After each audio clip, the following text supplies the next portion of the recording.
et surtout que tu as passé une agréable journée. Ce soir, on se retrouve pour la suite du lore de League of Legends.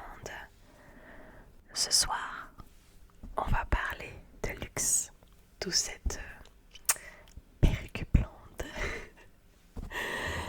Donc voilà.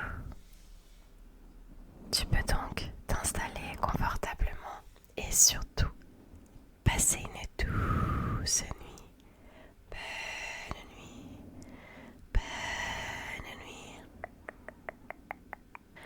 Lux, dame de lumière. Luxana préfère qu'on l'appelle Lux. Elle a grandi dans la ville démassienne de Haut-Lac d'Argent avec son frère aîné, Garen. Ils naquirent tous deux dans la prestigieuse famille Crownguard qui protégeait depuis des générations les rois de Demacia.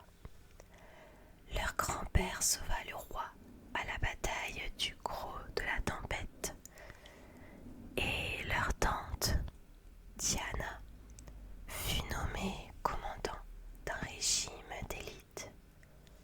Le détachement hardi avant la naissance de Lux. Garen accepta la vocation de sa famille avec enthousiasme et s'engagea dans l'armée alors qu'il n'était qu'un gamin. Lux, en son absence, était censé aider sa famille à gérer ses domaines, tâche qui lui déplut dès la petite enfance. Elle voulait explorer le monde, voir ce qu'il y avait au-delà des murs et des frontières de Demacia. Elle admirait Garen, mais son désir de la voir renoncer à ses ambitions la faisait souffrir.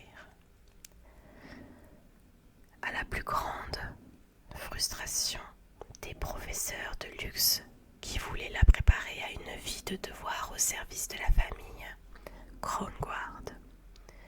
Lux questionnait tous leurs enseignements, examinait toutes les perspectives d'un problème et cherchait à s'instruire bien au-delà de ce qu'ils étaient capables de transmettre. Mais aucun ne parvenait à se fâcher vraiment contre la jeune fille, qui débordait de vie et d'optimisme communicatif. Nul ne savait que des changements radicaux allaient survenir. Autrefois, la magie faillit détruire Runeterra, et Demacia avait été fondée sur un lien où ses pouvoirs étaient interdits. Les contes populaires du royaume étaient pleins de jeunes gens au cœur pur, attirés vers le mal par l'appât de la magie. De fait, l'oncle de Lux et de Garen avait été tué par un mage quelques années plus tôt. Or, des rumeurs terrifiées provenant d'au-delà des grandes montagnes annonçaient le retour irrésistible de la magie. En rentrant chez elle, une nuit, Lux fut attaqué par une meute enragée de loups à dents de sabre. Dans ce moment de peur et de désespoir, la jeune fille trouva au fond d'elle-même un torrent de lumière magique qui chassa les bêtes, mais la laissa pantelante de peur. La magie, la terreur des légendes de Demacia, faisait partie d'elle au même titre que son héritage, Crownguard. L'angoisse et le doute s'emparèrent d'elle. Allait-elle devenir un serviteur du mal, elle aussi? Était-elle une abomination vouée à l'exil ou à l'emprisonnement? Sans compter que, si ses pouvoirs étaient découverts, le nom de Crownguard serait déshonoré à jamais.